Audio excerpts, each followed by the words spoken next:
Richard from MTCS, and today I'd like to talk to you about competence. I'd like to present you with another analogy to help us understand is somebody competent perhaps or not. And it's actually to do with what we call the range of activities that must be completed to determine if somebody's competent. Okay, so going back to the driving a car analogy. In my earlier video we mentioned about learning to drive at a driving school or perhaps with a family member, and when you pass your driving test you were deemed competent, and we said that you were consciously competent, so you were quite aware of your own sort of your shortfalls perhaps because you didn't have experience. Let's consider now somebody who had passed their driving test on a particular day, and after that they were going to use a car, their own car, to drive to and from work every day.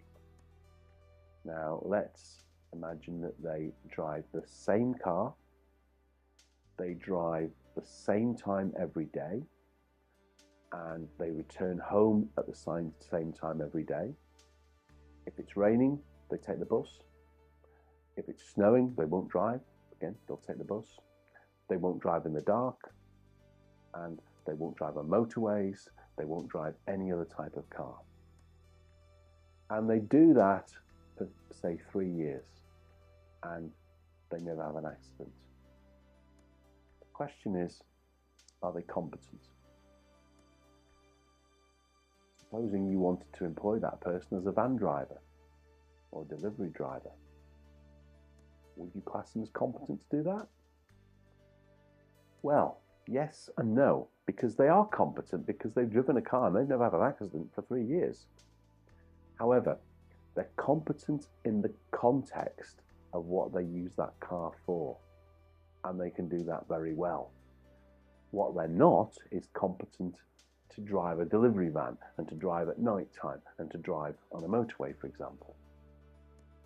And that analogy works in lots of industries. For example, the offshore industry, there's roles there where people have to, they may be called, for example, an ROV pilot.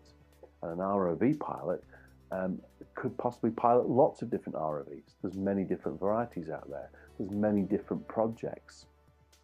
But what we tend to find is people are competent in the context of one specific vehicle or one specific ROV, perhaps one specific project.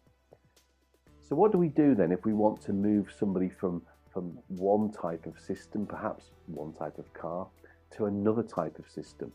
What would you do if you were that employer and you were employing that person who drove their car and you wanted to employ them as a van driver? Well, you'd have to give them specific training, and you'd have to give them time to develop and learn under supervision to be able to drive that delivery van. And that's the same in the offshore industry. If you have somebody that's worked in a particular role on a particular piece of equipment, on a particular type of project, and they move into a slightly different role with different equipment, then they may have to possibly step down a role. They have to learn and develop their skills again, almost go through a probationary period. And it's very important that we do that, especially in a very transient industry like the offshore industry, because we have to make best use of our people, but their learning and development path is absolutely critical to develop and maintain their competence.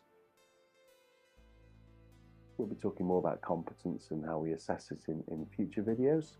I hope you've enjoyed this video, and do feel free to contact MTCS if you've got any questions about what we do or what I've been talking about today.